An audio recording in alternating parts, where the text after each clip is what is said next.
I Think Financial Sports Desk from WPTV and ESPN 106.3. Welcome to the I Think Financial Sports Desk. I'm Todd Wilson.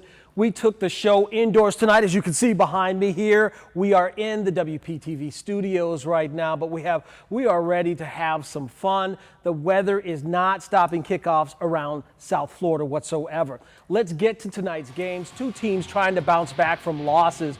Dwyer Panthers traveling down Military Trail to Palm Beach Gardens High School. We were there for the tailgate, had a great time. I want to say thank you to them right before kickoff. ESPN 106.3's Theo Dorsey is joining me now. Cover the game tonight, Theo. I got to ask you, what did you think of the teams so far? Well, for one, I know that both teams, though they know each other and they're friendly, when they step on that field, they did not like each other. We saw flags getting tossed before the ball was even kicked off. Yes. That's how the energy was early. But also both teams early in the season coming off a loss, like you said, expecting to get a win tonight, and we got a good result. Not bad, not bad. Were you pretty impressed with it all? I loved it because it's rivalry action. It's intense play between two teams that are very familiar and don't know each other or know each other very well. So let's get right into the action. Gardens was looking for their first win over Dwyer since 2007, and they need to win this one on all three phases to take down their rivals, and the Gators did just that. The Gators scored on each of their first three possessions. The special teams put the offense in great field position all night, and the defense also didn't allow a first down, Todd, until late in the second quarter. Wow. That all culminated in a 17-6 win. This game was called early due to weather. You talked about some of the weather delaying and postponing this game, another victim to that, but we did get a result. 17-6, Palm Beach Gardens. They win their first one over Dwyer since 2007. Okay. What can we expect from these teams moving forward? Moving forward, I think Dwyer is probably going to look to open up the offense more and try and get more points on the board. Their defense is still stout. The Palm Beach Gardens Gators. This is a team that I think we need to be watching out for, a team that could be playoff bound down the road, and also that defense still swarming like I saw in the kickoff classic against Benjamin. They're a problem on a night-in, night-out basis. I like that. Good game tonight, man. Yes, sir. You got it. Another big game tonight, the Jensen Beach Falcons travel to Wellington to take on the Wolverines. Wellington's band playing through the rain. The Falcons are ranked 10th according to ESPN 106.3. This was a close game as Wellington controlled early, going up 14-7 in the second. Jensen Beach tied it up on a punt return for a touchdown and then blocked a punt late in the game. That set up a chip shot field goal to close it out for the Falcons. They win it 17-14. Now, the third-ranked Cardinal Newman Crusaders faced off against Benjamin tonight, but the weather won out for now. The game was suspended due to lightning, with Cardinal Newman up 7-0 with just under 2 minutes to go in the half. Since this is a district game, those teams will return to the field tomorrow to finish it out. Now, we are heading to the Treasure Coast next, as two of the top teams there battle each other. Will the Port St. Lucie Jaguars hand Vero Beach their first loss? What's going on? It's Jacoby Brissett, and you're watching Football Night in South Florida. Okay, now that's what I'm talking about. We got some NFL love up in this house. I love that. Thank you, Dwyer grad Jacoby Brissett, for the shout-out. The NFL kicked off last night. And remember, you can watch the Bucs and the Cowboys Sunday night right here on WPTV News Channel 5. I know I'm going to be watching. I hope you are too. Now, back to high school highlights. Jupiter Warriors hosting the fourth-ranked Martin County Tigers. Let me get that right. The Tigers have dominated their opponents so far this year, and that didn't stop tonight because 21 points in the first half for the Tigers. They added another touchdown for good measure, and let me tell you something, it was pretty scary. Touchdown for good measure in the second half before the weather delay. They called it with Martin County winning 28-0. Wow, that team is really good. Port St. Lucie Jaguars travel to Vero Beach to take on the Fighting Indians. Vero Beach is the #1 ranked team according to ESPN 106.3. The teams battled the rain as they kicked off, but the weather didn't slow down Vero Beach as expected. The Fighting Indians nearly return a punt early in the first quarter for a touchdown. That set up the first score in the second quarter. Now, Vero Beach up 4 scores when Tyler Aronson, this kid is absolutely on fire, connects with his wide receiver for a nearly 50-yard touchdown. Vero Beach wins 62-0. That is a beatdown, let's be honest about it. at St. Andrews tonight. Boca Raton bragging rights between West Boca and the St. Andrews Scots. West Boca looked to keep it close early on at 14-7. St. Andrews after that, 28 straight points from the Scots as they pulled away to 42-7. That must have been a really tough game. Still to come, Chopper 5 getting the action before the weather moved in. We'll check in with Palm Beach Central, how they fared before Lightning shortened their game.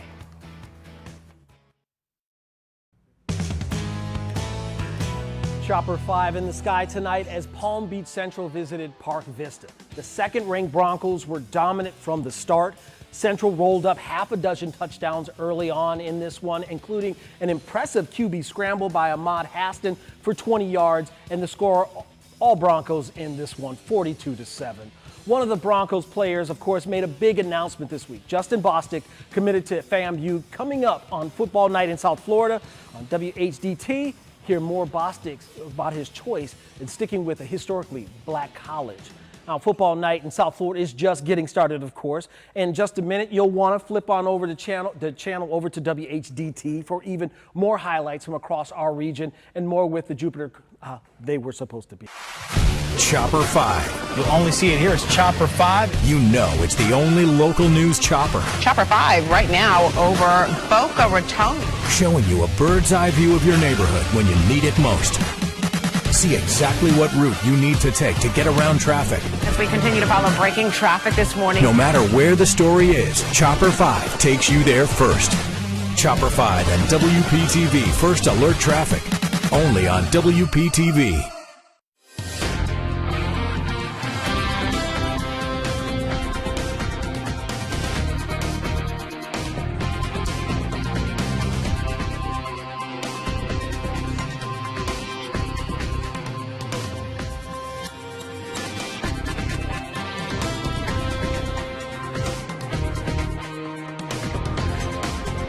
Chopper 5. You'll only see it here. It's Chopper 5. You know it's the only local news chopper. Chopper 5 right now over Boca Raton. Showing you a bird's eye view of your neighborhood when you need it most. See exactly what route you need to take to get around traffic. As we continue to follow breaking traffic this morning. No matter where the story is, Chopper 5 takes you there first. Chopper 5 and WPTV First Alert Traffic. Only on WPTV. Wolverines, Wellington's band playing through the rain. They are not playing, they're going to do it. The Falcons are ranked 10th according to ESPN 106.3.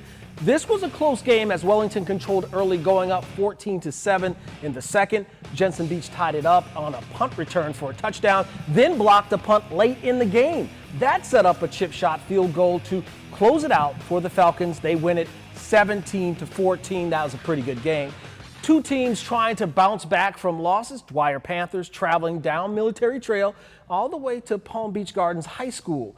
Now, we were there for tailgating right before kickoff as the student section prepared for this big rivalry game. ESPN 106.3's Theo Dorsey covered the game tonight. Theo, how did you think these teams looked? Well, both came into the match hungry and ready to go. Neither one of them wanted to wait until the first whistle or the kickoff to get in each other's faces. We had some flags thrown early before we even got the coin toss going. But once the ball was kicked off, some good action in Palm Beach Gardens between two rivals. Not bad. Let's actually take it to the story I did out there because, again, Dwyer had won the past 11 in this series. Yeah. Palm Beach Gardens thirsty for a win in this series. But let's just see how thirsty the Gators are to get a win tonight. Nice. That's no typical student section roar. Listen again. Oh, the Gator Growlers were hungry because it's Dwyer week, and in this in-town rivalry, both sides are very familiar with each other. Of course, we've all kind of grown up together, who all went to Hal Watkins and Duncan together, and we've all kind of split up over the years, but this game really brings us back together. Emma Phelps is the founder of the Growlers. Her favorite chant to lead? Pound the Panthers! Pound the Panthers! No easy task. Coming into tonight, Dwyer had won 11 straight in this series, but Gators assistant AD Joe Newbin, he remembers the early days when Gardens dominated. They remember all of those losses. So, they're stacking wood, getting ready for the barbecue. So, and I'm sure they like to have some gator tail, you know what I mean, if you will. So let's get to the game action. Tonight was a heated battle from the opening kick. Gardens got off to a hot start, though, at home. 3 scores on their first 3 drives, and their defense forced 3 straight 3-and-outs. I guess that's the magic number. And that's good news for the Gators, right? The rivalry is real. You know, we definitely want to beat them. I will look right in the camera and say, yes, I'm going to beat you, and I want to shake your hand and say, good game, all right, and make sure it's a long ride home. That it was. Gardens went into the half up 17-6, and 8 minutes into the third quarter, the game was called due to weather. That's the final score. Gardens student section, party like it's 2007. That's because 07 was the last time they beat Dwyer. And you let the Gardens Growlers tell it, they're just getting started. A Gator and a Panther met each other in the wild. What happened? Gators win, always, top of the food chain. I love that top of the food chain. That's a Yeah. pretty good one. Yeah. Okay, this is a serious rivalry. Now that the Gators have won, what can we expect going forward? This was the Gators' first win in this series since 07, like the story just said. Yeah. And I think for Tyrone Higgins and his bunch, they're continuing to build up. Al Shipman on the other side with Dwyer, a program where this is his first year. Yeah. So I think the next few years, more contentious battles, but I can see more wins for the Gators in the near future, too. Dude, this is a good game. It's going to be good. And look, the crowd loved it. The student section was on edge. And I look, we were all blessed to be able to watch it and glad that we got enough of it to get a result. I like that. Yeah. Good stuff tonight. Thank you. All right, let's get back to some highlights. Port St. Lucie Jaguars traveled to Vero Beach to take on the Fighting Indians. Vero Beach is the #1 ranked team according to ESPN 106.3.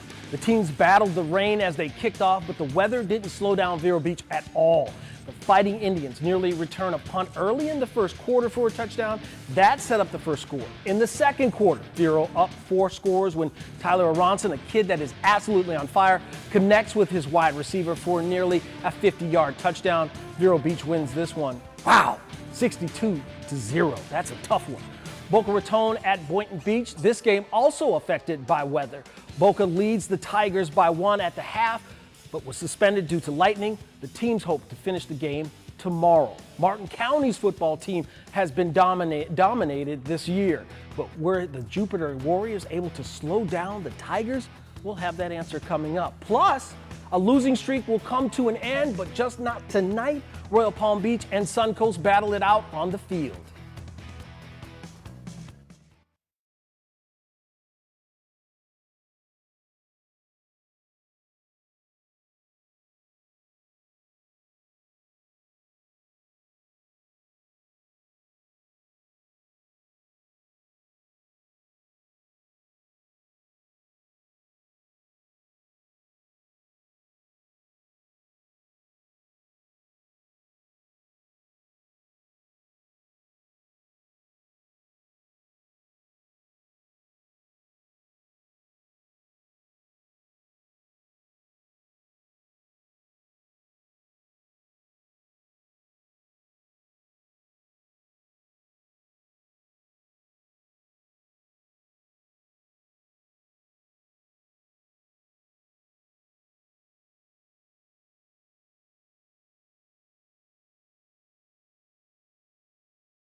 What's going on? It's Jacoby Brissett, and you're watching Football Night in South Florida.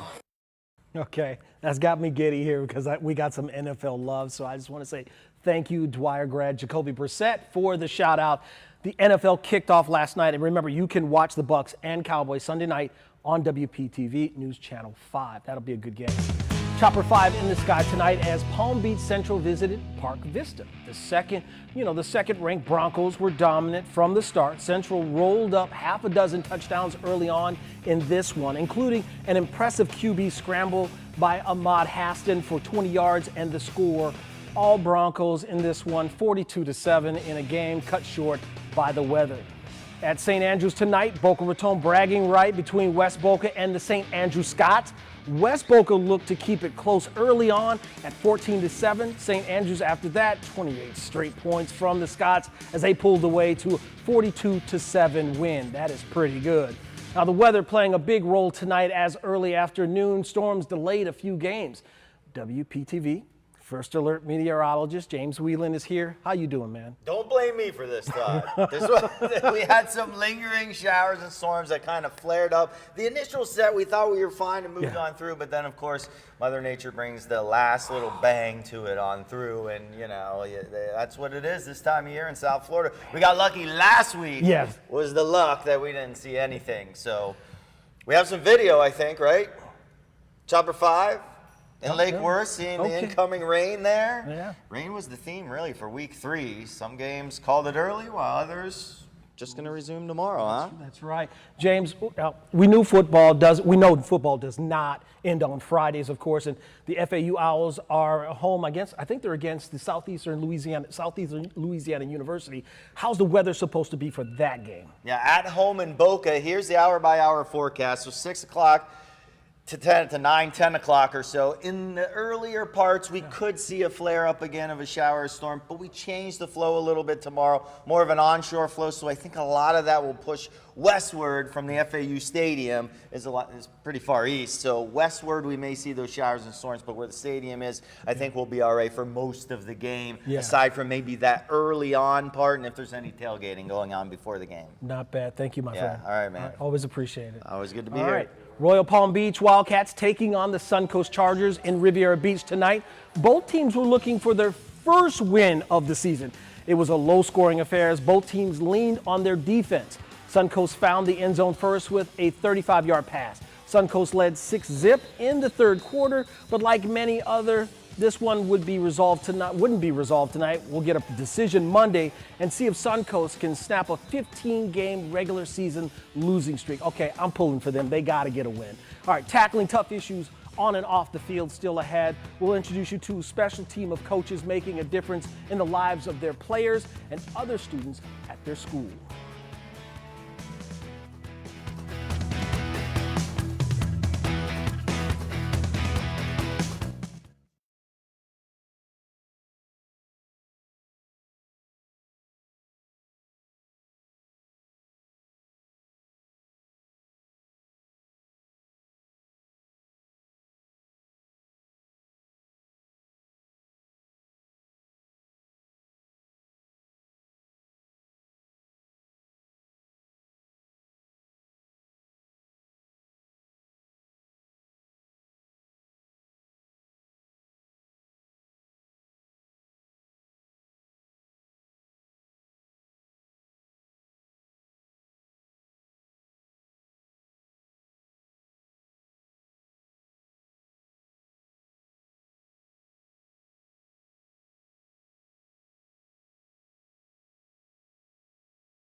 You're watching Football Night in South Florida!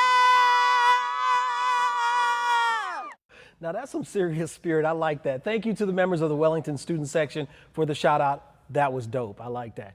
ESPN 106.3's Tyree Smith was out tonight covering a few games. He joins me now with a big one in Jupiter. Tyree, what can you tell me? I can tell you one thing. I love going to Jupiter. Why? Because Jupiter always has a nice home crowd, and they made sure to bring it tonight when they hosted number 4 Martin County. Yeah. But, Todd, let me tell you, I don't think the crowd was loud enough to help. The Martin County Tigers was 2-0 coming into tonight, and it's because of their high-powered offense. 21 points in the first half for the Tigers. They added another touchdown for good measure in the second half before the weather delay. They called it with Martin County winning 28-0, and they're on a nice win streak.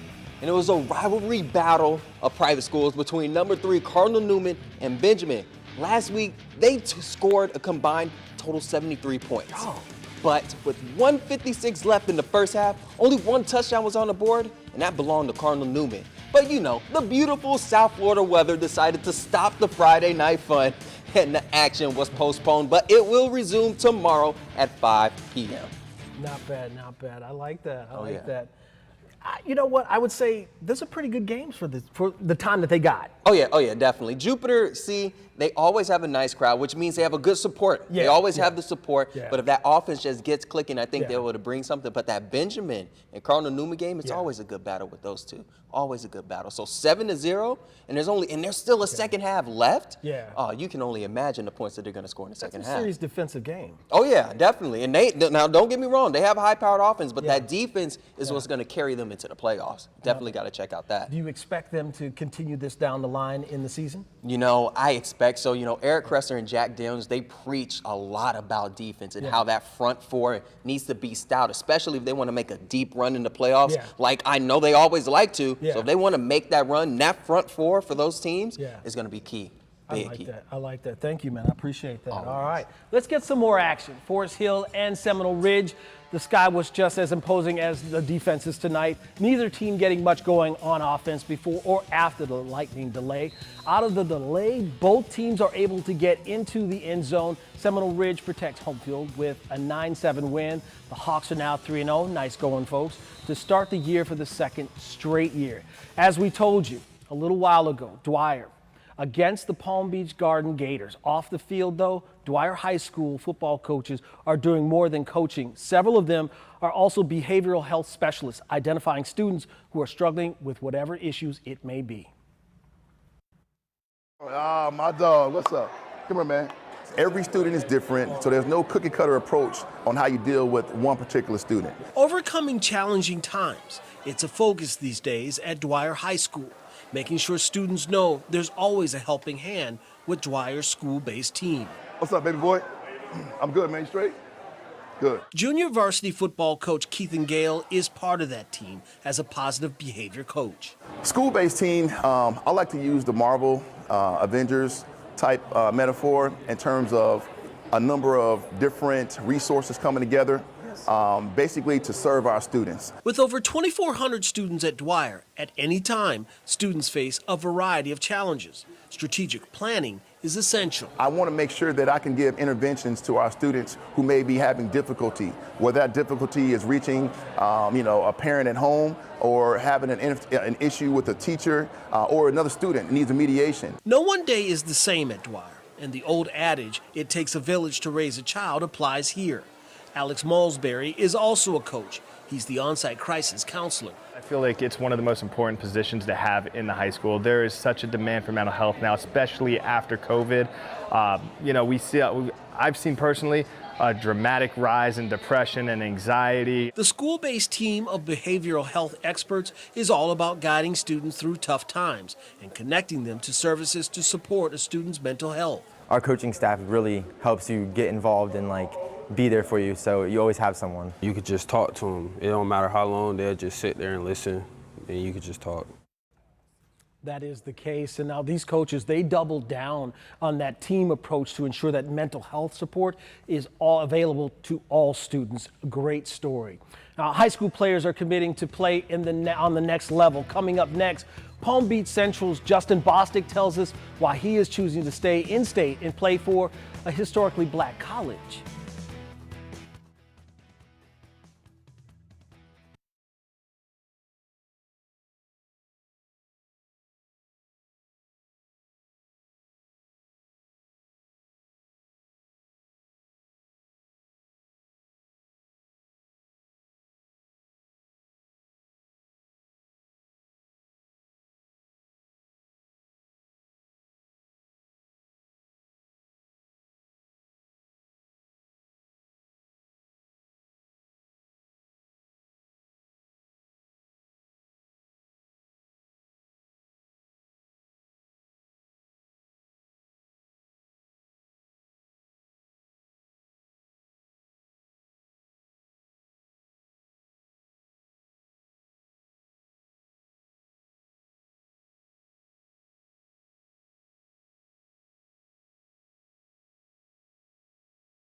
Great job by the Royal Palm Beach Band tonight. Of course, I had to dance. Anytime I hear a band play, I got to do it.